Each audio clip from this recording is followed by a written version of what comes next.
Okay, wonderful. All right. So, yeah, I'm happy to welcome as our last talk of the day, or at least the afternoon session, Guido Montúfar, Assistant Professor of Math and Statistics at UCLA on the geometry of linear convolutional networks. Thank you very much, Greg. It's really a pleasure to speak here and present this very recent work on geometry of linear convolutional networks that we wrote together with my dear colleagues or collaborators, Kathleen Kohn from KTH, Thomas Merck from UCLA, and Matthew Traeger from Amazon. So I'm going to try to monitor the chat, or please feel free to interrupt if you have any questions along the way.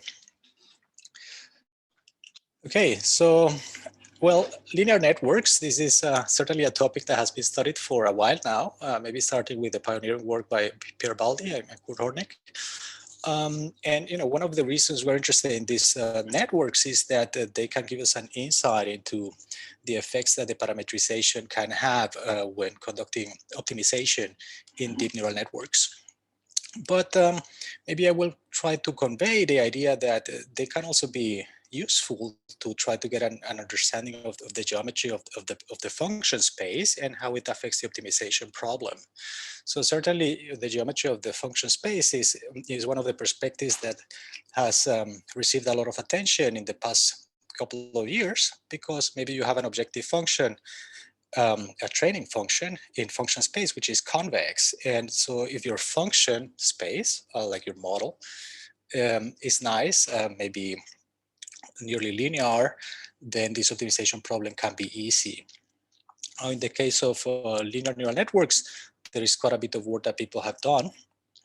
But so what we wondered is what happens when we have convolutions. And so let me give you a little bit of an illustration. So a linear convolutional network, in this case with one-dimensional convolutions, is going to be parametrizing a family of functions that goes from some D0 dimensional space to some DL dimensional space. So it's taking an input X and mapping it to this value. So it's a linear function. So we have a matrix W that we're multiplying with the input. But now the matrix W is going to be a product of other matrices. So these are going to be the layers of the network. And each of these matrices, we're going to ask that it is a convolutional matrix.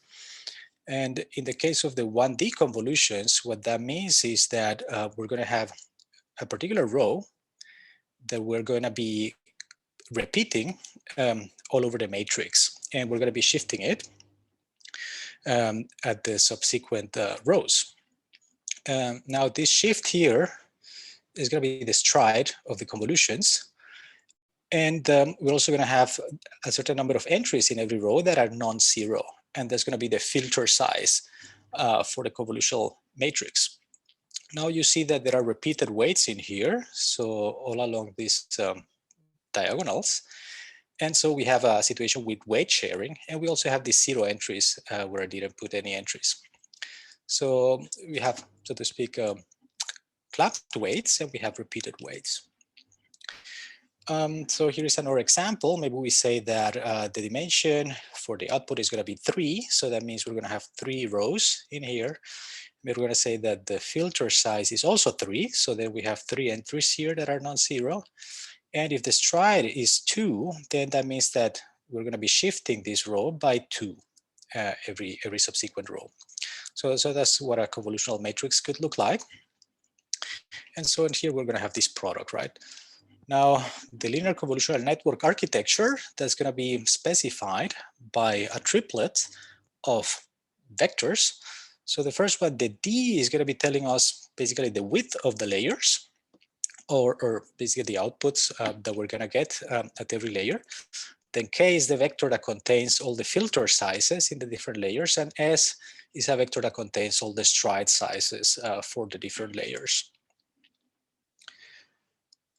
Now, okay, so this is the roadmap, geometry of the function space. So what kinds of functions can we actually represent by this type of neural networks? Then I'm going to tell you a little bit about the optimization problem, and then try to do a comparison with fully connected networks. Okay, so expressivity. Now, the function space of the linear convolutional network is going to be denoted here MDKS, and that's going to be the set of all matrices that map from D0 to DL. So these are going to be the end-to-end matrices. So that is this product of the different layers. Which of the layers is a convolutional matrix? Our first question is, what is the impact that the architecture has on the geometry of the function space? So this is a set of matrices, and it will have some geometry. We want to know what that is. Maybe the first observation here is that W, the end-to-end matrix, is going to be a convolutional matrix. So when we are doing this composition of convolutions, we're going to get a convolution again. And we can, not too difficult to compute what is going to be the filter size. So it's going to be given as a product of the filter sizes of all the layers, and it's going to depend a little bit on the strides. And the stride size of that convolution is also something we can compute. Is going to be just the product of the stride sizes of all the layers. And a corollary from this observation is that the set of convolutional matrices, end-to-end convolutional matrices that we can represent, is a subset of the set of convolutional matrices that map from D0 to DL. And in this case, the difference is over here, we're looking at those matrices that are given as compositions of convolutional matrices. And over here, these are just convolutional matrices. So this guy here is a vector space of matrices. The only constraints that we have is that some of the entries are 0 and some of the entries are repeated. But this is in particular, it's a vector space, it's convex and nice. So, and this is a subset of that. Now, one first question that one may ask is, when are these two things equal? So we're going to denote that as filling. So an architecture DKS is filling if these two things happen to be the same. And if you think about it, it does something like saying you can represent every matrix that you could possibly represent. Now, when does this happen? Still focusing on the case of stride 1. Now, this is kind of the first observation is the following. So we can identify convolutional matrices with polynomials. And the way this works is that if you look at this matrix, what we're going to do is now take every row, or every column, I mean, and assign to it an index. So of course, they are naturally indexed. So, but we're going to write that index in terms of this monomial. So this is an x to the power k minus 1, where k minus 1 is the size of the filter, minus 1, and that's going to be basically indicating that this entry is sitting here at the beginning of the filter. So the W0 is at the beginning of the filter, and the next one is going to get assigned this kind of basis vector, which is another monomial. And we write it in this way so that so this actually turns out to be a polynomial with real coefficients in these two variables x and y, and is of degree k minus 1, and it is homogeneous because of the way we have defined it. We have here a power k minus 1, and here again k minus 2 times power 1. So this is homogeneous. All right. So, and the observation that we had previously was that these compositions are actually, again, convolutional matrices. And when we write them in terms of these polynomials, what we observe is that, in fact, maybe first of all, so this identification that I'm writing here is going to be denoted by pi. And so if I look at the polynomial that corresponds to the composition of all these matrices, it turns out that it is given precisely by the multiplication of the polynomials of the individual layers. So once I identify this thing with this polynomial, I can just go ahead and multiply these polynomials together to get what would be the output polynomial. All right, so now using this property or this observation, we can already prove our first theorem. And what it says is that if we take a matrix, and that matrix is going to be an element in our function space by the, represented by our neural network architecture DKS, if and only if the polynomial that is being represented has at least e real roots. So, a polynomial has zeros, and we're going to look at how many zeros this polynomial has. And we're requiring that it has at least e many real roots, counting multiplicities, where e is the number of filters that are even. All right, so I just look at basically all the filters that I have in my neural network. I count how many of them are even, and then the convolutional matrices that I can represent are precisely those that correspond to polynomials, which have at least that many real roots.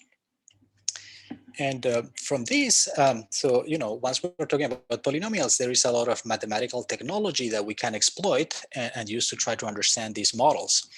And so an observation that we can derive from there is that this set of convolutional matrices is in fact a full dimensional semi-algebraic subset of these end-to-end convolutions of this vector space that is kind of naturally containing it.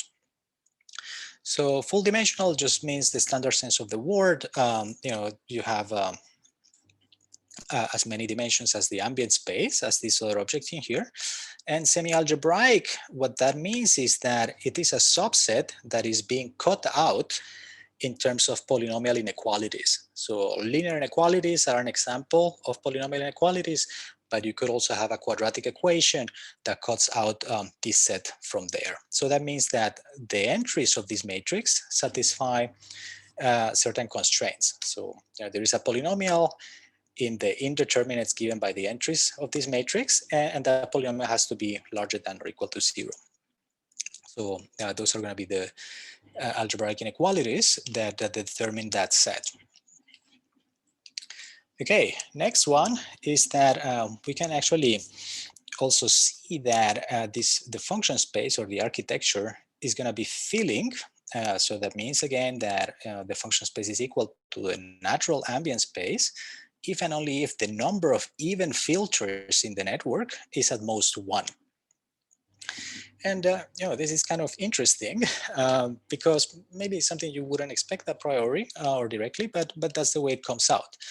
So, and in particular, what this means is that, if we wanted to be able to represent any convolutional matrix as a composition of these convolutional layers, then we would rather, we would have to pick all the different filters to be of odd size. So it could be, for example, filters of size 3 or 5 or 7, but we wouldn't choose even filters.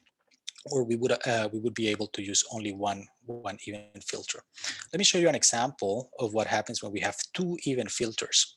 So as I told you in the theorem, so if we have at most 1 even filter, then we can express any convolutional matrix. But if we have 2 or more even filters, then we're going to get those constraints, those inequality constraints. This is still in the case of the stride 1. And so let's look at the polynomials, so pi of our function space. So these are going to be polynomials in the 2 variables x, y of degree k minus 1.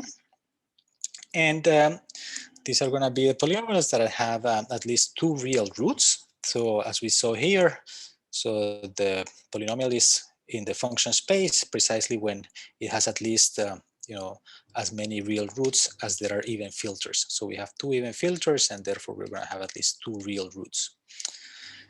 And so in particular, if we look at the complement, so we look at what is left behind, so then that's going to be the set of polynomials which have no real roots. And the reason for this is that if you count how many entries or what is the degree of this polynomial, so this is going to happen to be an even number. And so an even polynomial can have essentially 2 roots or 4 roots, etc. So once we say that it has at least 2 real roots, then the complement is going to be those that have no real roots.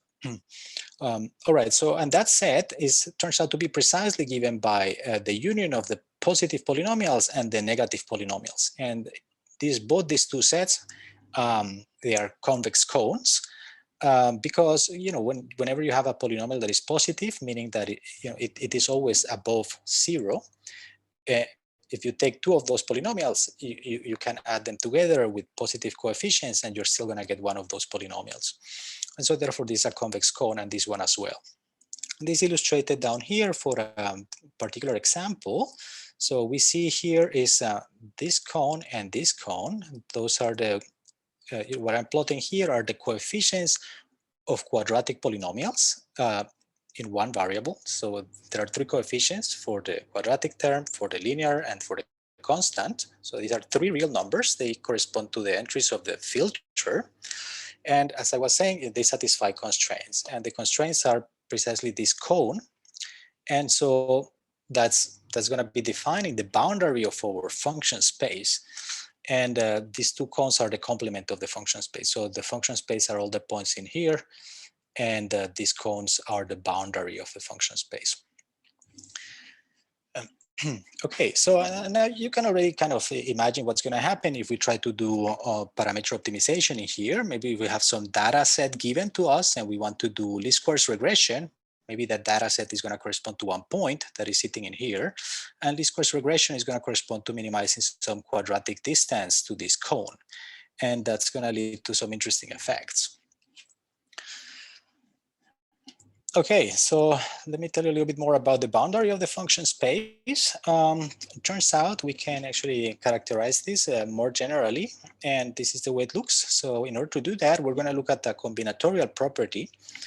And so let's see. So we take a polynomial again. So this is kind of corresponding to our convolutional matrices. And we're going to say that it has a real root multiplicity pattern, or RRMP. And this is written in the following way. So it has a component rho and a component gamma, and rho and gamma are vectors. And so if this polynomial can be written in the following way. So we have the polynomial P, and we're going to factor it into some terms, P1 to PR and Q1 to QC. And those factors are raised to the power of the entries of the vector rho and the entries of the vector gamma.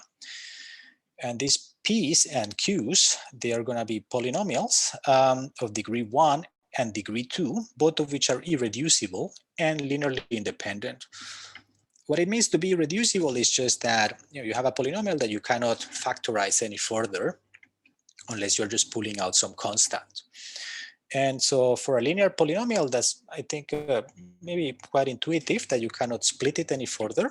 And for a quadratic one, when you cannot split it, what it means is that it doesn't have any real roots. So if it had real roots, you would be able to split it into two linear factors. Okay, so but whenever you can factorize a polynomial in some particular way with irreducible factors, and then the multiplicity of those factors, that's what we call the real root multiplicity pattern. You can see that this rho 1 corresponds to the multiplicity of the root, the single root of this linear polynomial in here. And similarly for the other guys. And the gammas are the multiplicities of the of the complex roots. Okay, now here's the theorem. So as before, we let E be the number of filters that are even, and we let this be bigger than 2 because we want to have a function space that is not equal to the ambient space. So we want to look at the boundary. And so in that case, our matrix W is inside of the function space in our model, if and only if. And this is just a restatement of what I told you before. But now in terms of the real root multiplicity pattern, what we are saying is that this row, these are the multiplicities of the real roots. And if we look at the sums of all the multiplicities of the real roots, so this is just the total number of real roots, we're requiring that this is larger than or equal to the number of even filters. So it's a restatement of the previous. And another statement that we can make is that this function space is closed in the Euclidean topology. And furthermore, the boundary of that closed set, denoted here by this partial M, corresponds precisely to those filters or to those convolutional matrices whose corresponding polynomial has a real root multiplicity pattern, such that, first of all, it is in the model. So we have at least E real roots, counting multiplicity, and if you were to add, to look at the number of multiplicities that are odd, then that's going to have to be less than or equal to E minus 2. This is a kind of one of those magical mathematical statements, if you ask me. But this gives us a characterization of what this boundary is, so we can actually say what that is.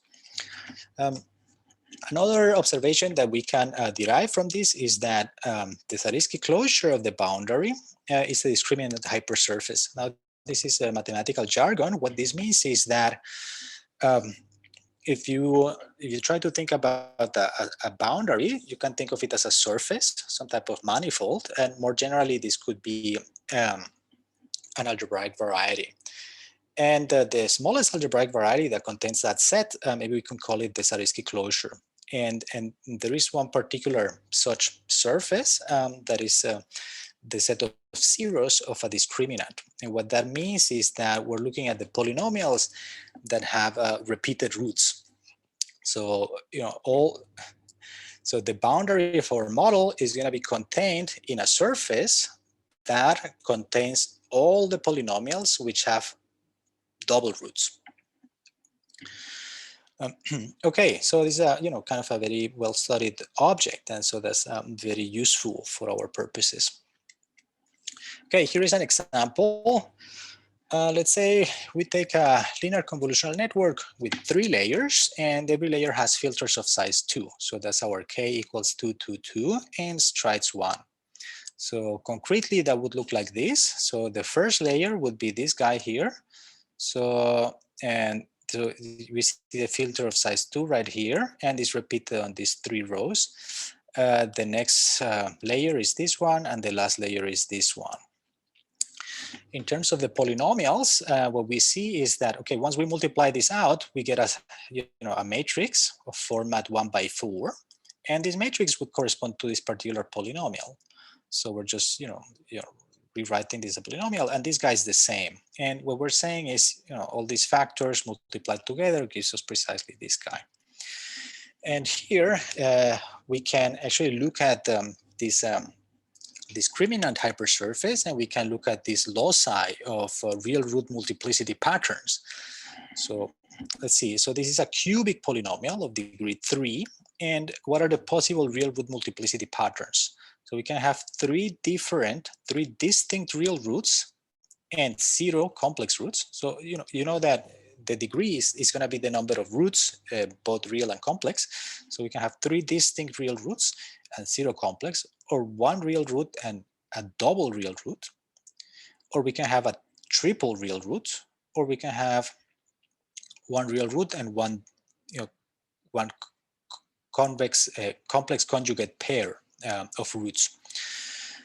And so let's see, according to the statement in the previous slide, we would know that our model actually consists of, those guys which have at least E real roots, and the boundary would be those where the multiplicity, so the number of multiplicities that are odd is at most E minus 2. So here E is equal to 3. We have 3 even filters. And so the model is going to be those that have at least 3 real roots. So all of these guys above are part of the model. And the boundary is going to be those which have at most one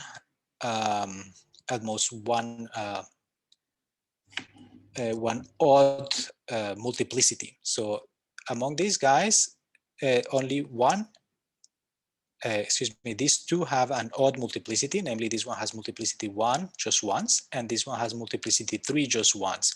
This one has multiplicity 1 3 times, so this one is not part of the boundary.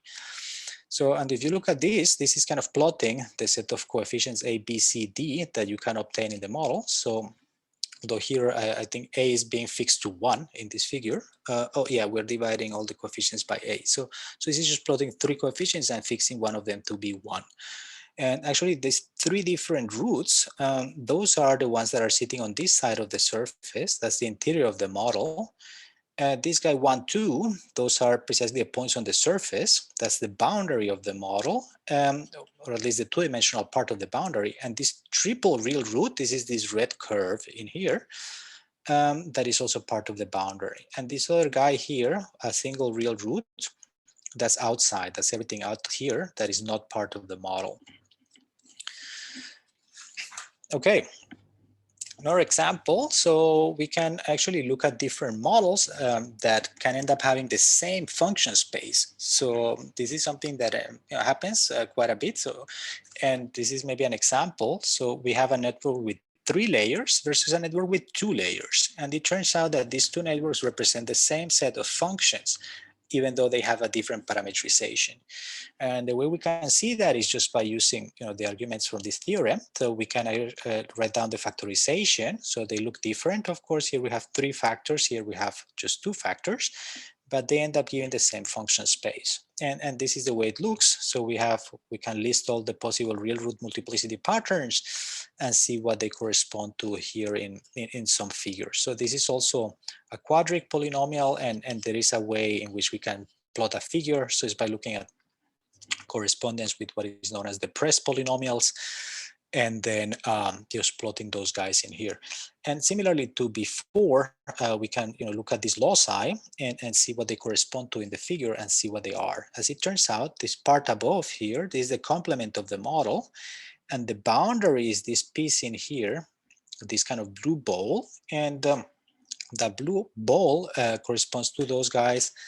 Let's see, where we have 2 real roots and no multiplicities that are odd. So all those guys that have at least 2 real roots and no odd multiplicities would be this guy, this guy, and this guy. And those are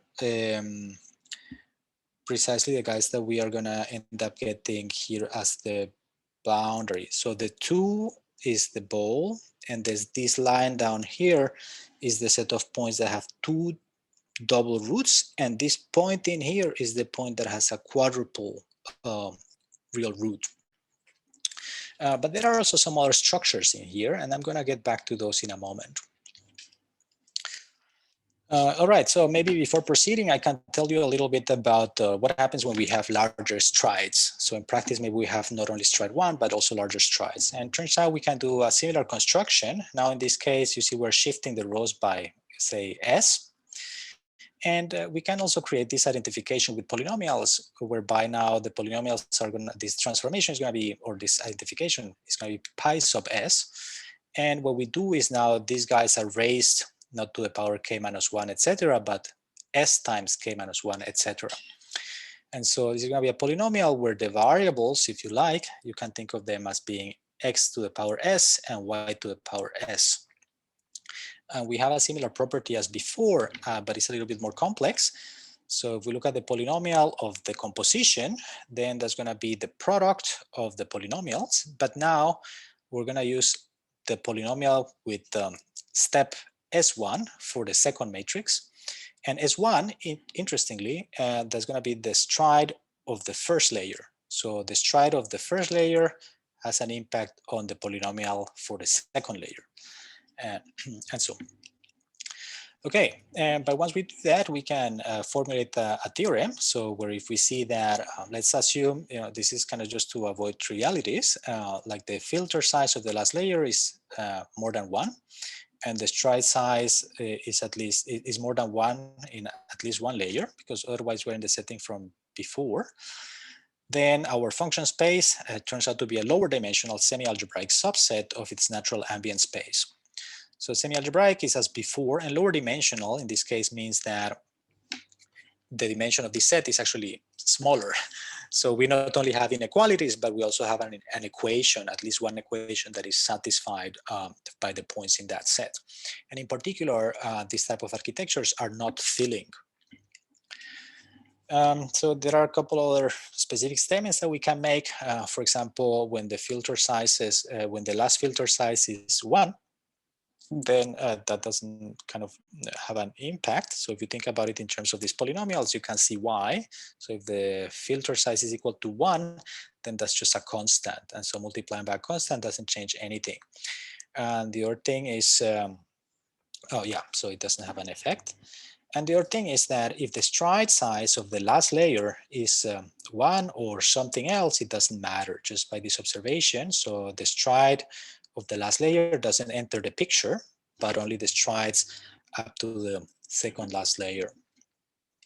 So there's kind of identifications that we can see and things like that.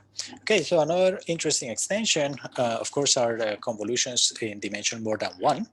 And in particular, d-dimensional convolutions. So for images, we would have d equal to 2, but we could also have, 3-dimensional objects. So the input is now going to be a tensor of order capital D, and the filter is again a tensor of order capital D, and the particular format would be K1 times K2 all the way up to KD. So these are the sides of our little box that we're going to be sliding around the input. And then, so our convolutional tensor, our layer, is the capital W is a tensor of order 2 times capital D. And it can again be identified with a polynomial. In this case, it's going to be a polynomial that has more variables. For the one-dimensional convolutions, we had just the variable x and y, and now we're going to have one variable for each of the directions that we have. So we're going to get capital D pairs of XY variables, and they have a particular degree. So previously we just had the degree for the size of the filter, but now we have the degrees for all the different sides of the filter.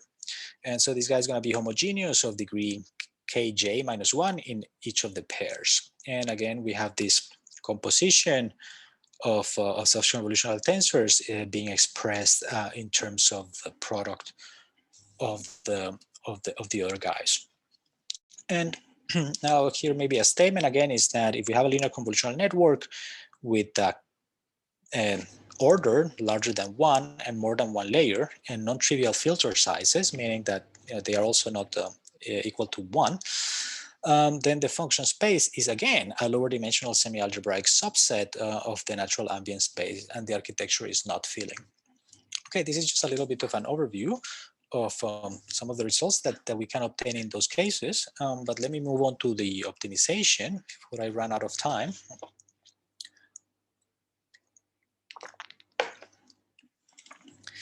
All right, so optimization. Okay, of course, there's a lot of things that you can ask and try to investigate. One is convergence of grain descent, but fundamentally, some of the things that we're interested in are what are the critical points of a loss function? Are there many of them? Is the loss function convex, or are all the critical points going to be saddles, as is the case maybe in fully connected linear convolutional linear networks, or not, or what? And so what we're going to observe is that in linear convolutional networks, there can be interesting effects happening. And so let's focus on the one-dimensional convolutions of stride 1. Now we're going to define a loss function to be a function capital L that is a composition of two functions. First, little l and mu. So little l is going to be a smooth function on our function space, on our natural ambient space. So that could be the square loss, or maybe some regression, some other regression loss or classification loss. And mu is just the parametrization. That's the map that takes all the layers and multiplies them together to give us the end-to-end matrix. Okay, so typically this little l, the loss in function space is going to be convex, but our parametrization, of course, is non-convex. And as we saw in the previous images, the function space is also not convex. Now, how are the critical points in function space related to the critical points in parameter space? Because that's maybe one of the fundamental problems and questions in deep learning, and so that we seek to investigate here. So let's say there are some things that are more or less straightforward to see.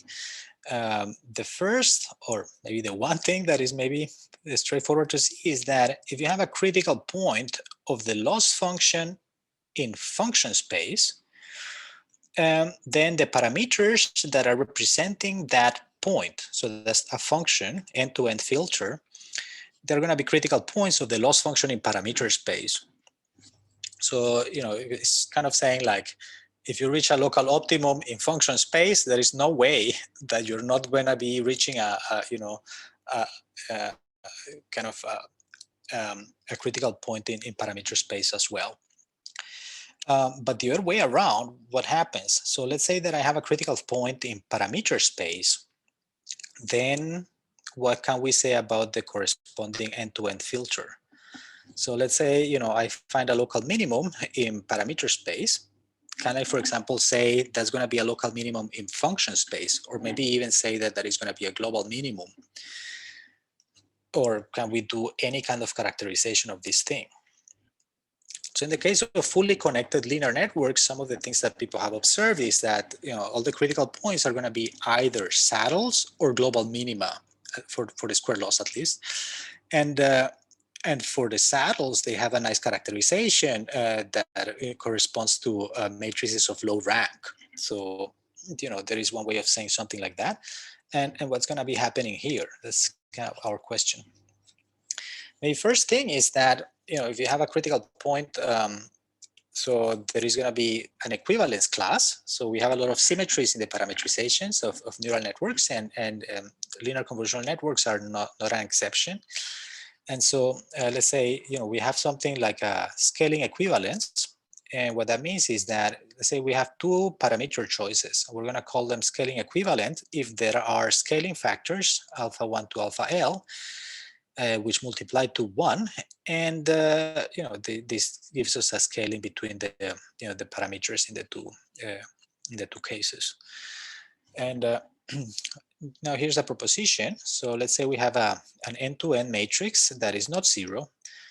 Then the set of parameters that represent that matrix consists of a finite union of scaling equivalence classes. And then either all parameters in an equivalent class are critical points or none of them are. So it's as if we were saying that, well, so we have a function, and in parameter space, it is going to be represented by a discrete or a finite set of fibers or scaling equivalence classes, and some of them may be critical points. So, but if any one point in one of those classes is a critical point, all of them are critical points. And if one of the points is not a critical point, then the entire scaling equivalence class is not a critical point. Okay, so this is a figure that I'm gonna maybe explain later in more detail. But so there is a kind of a correspondent, a discrete, this is talking about the number of equivalence classes that you might get, but I'm going to return to this. All right, so maybe to motivate this and the way we came up with the mathematical results that we obtained, it was also looking at a couple of examples. And so this is a numerical experiment for the square laws and gradient descent. And as I mentioned, so if we have a critical point of the loss in function space, then the corresponding parameters are critical points of the loss function in parameter space. And now we want to know what happens if we have a critical point in parameter space. What can we say about the function? So we look at this example that I showed you before. So it was the convolutional network with 2 layers. And we want to see what goes on. So we generated random targets, and you can see that the targets belong to different classes. They have different real root multiplicity patterns. So for example, some of the targets with 5% of them were of this class, and 72% were of this class, 22% were of this class. And then we did a random initialization, and this model is such that actually generically all the initializations, they fall in the interior of the model, and this is the only real root multiplicity pattern in the interior of the model. And then we run gradient descent until convergence, and we verify what is the type of solution. And we see that for this type of target, the solution converged 100% of the time to, gradient descent converged 100% of the time to the same kind of solution, and the mean loss was 0 or numerically 0. For some other targets, if you recall, this guy here is actually at the boundary of the, let me try to make sure that I'm not telling you something. So this guy is,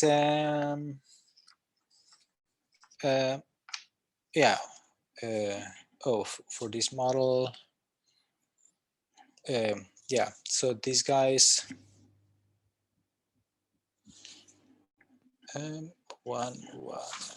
so no, this guy is not on the boundary of the model. This guy here, so well, maybe I can show you the figure quickly. This is the figure. So the 1, 1, 2 that I was showing you are the points over here. So this is not at the boundary of the model.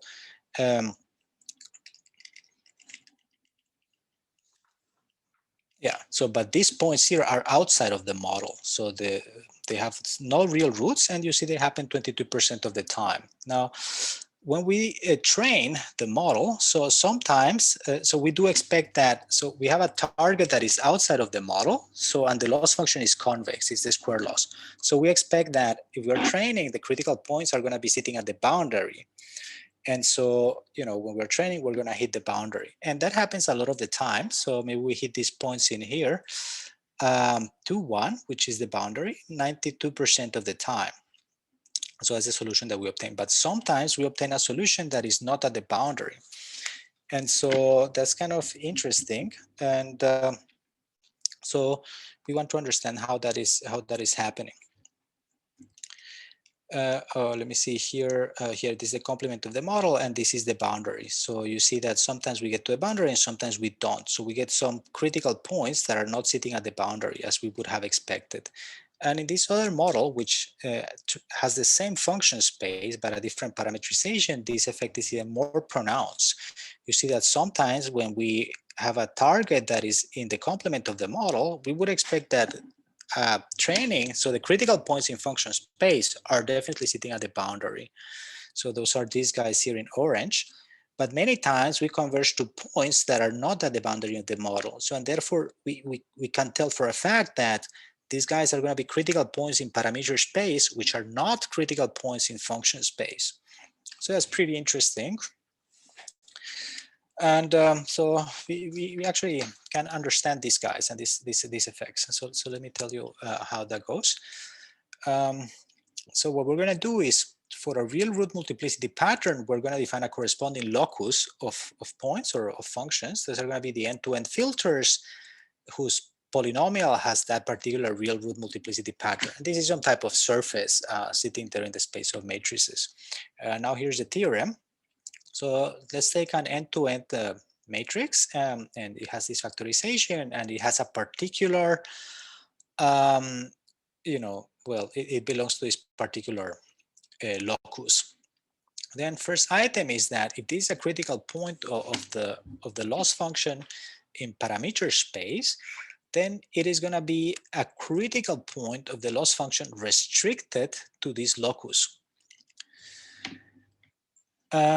So that means it's a critical point of the loss function in function space when we restrict it to this particular locus. And secondly, so we have a critical point of the loss function in function space over a particular locus with the real root multiplicity pattern. And it should happen that none of the factors of the end-to-end filter has a double root, then that parameter is a critical point of the loss function in parameter space. So what this is saying is that, you know, we can look at certain sets of functions, look at the critical points of those sets of functions, and if there are no double roots in the individual factors, then these correspond to critical points of our loss function for our model in parameter space. And in fact, for the square loss with generic training data, this item 2 is an if and only if. And we actually believe that this is true for some other losses, but you know, we still have to work out some details. All right, so let's say we want to find all the critical points in parameter space for the square loss and generic data. So then we can list all the real root multiplicity patterns of the polynomials of degree k-1. So it's the size of our end-to-end filter. For each of those guys, we will decide if the polynomials with that particular real root multiplicity pattern can be factored according to the architecture, such that no factor has a double root. So the factors are the layers, and we're basically asking that the parameters in each layer, so you know, the layers correspond to filters, and the filters correspond to polynomials, and these polynomials can be factored. And we want that those factors are never equal or don't have the same roots. So this is kind of the pipeline. So we look at these polynomials, the multiplicities, and we want to see that these factors, they don't have a double root. And combinatorially, what that means is that we have a certain number of balls, like these row i's are these multiplicities, and those balls have size 1 because those are the factors that have a single root, and they have a color I. Maybe there's going to be the particular root that we're looking at. And we have the same for the complex roots, and those have size 2. And what we want to do is put those into a number of bins, and those are our layers, and they have a particular size, namely the size of the filters of every one of the layers. And we're requiring that no bin ends up containing 2 balls of the same color. That's kind of the combinatorial problem. And this is a purely combinatorial property that is characterizing the whole thing. And in this case, we call this real root multiplicity pattern compatible with the architecture. So you see that there are certain patterns that will be compatible with certain neural networks, but not with others. And I'm going to show you an example. Then for those patterns that are compatible with the architecture, we determine the critical points of the loss function in function space restricted to that particular locus. And yeah, that's it. So for each of those critical points, we find the factorizations, and those are the critical points in parameter space for our model. And in particular, we observe that the critical points in parameter space, this is a finitely many scaling equivalence classes.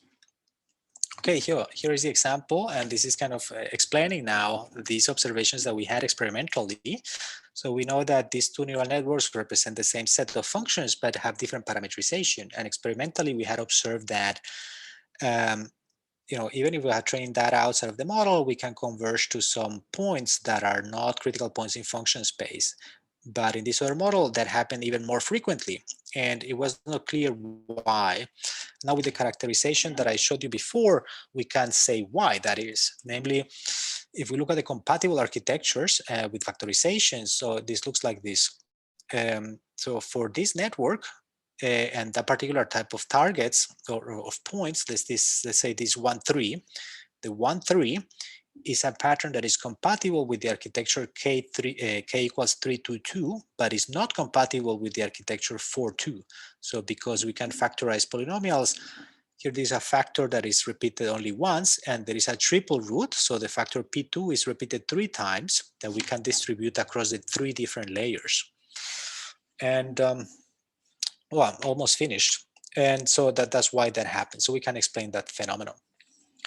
I'm going to skip the invariance of gradient flow, but just to tell you that we can classify the invariance, and this allows us to say what's going to happen if we know what is the initial parameter. Now my summary. So we have in fully connected linear networks that the function space corresponds to rank bounded matrices. So if you have a layer that is small, then you're going to end up getting a low rank matrix end to end. And those are described by algebraic equations. So these are polynomial equations. Near convolutional networks, turns out that the function space is described by sector factorizations, and we get an algebraic, semi-algebraic subset. So polynomial equations and inequalities. And this ends up implying that we can have non-global minima of the loss function in parameter space, even if the loss function in function space is convex, and even if our function space is a vector space. So the reason is just a different type of parameterizations. And in fact, this settles one of the problems that seems to have been out there for quite a while about the existence of local minima for the square loss in linear networks that satisfy constraints on the weights. Okay, so that's the end of my talk. Thank you very much. Great. Well, thank you. Are there questions?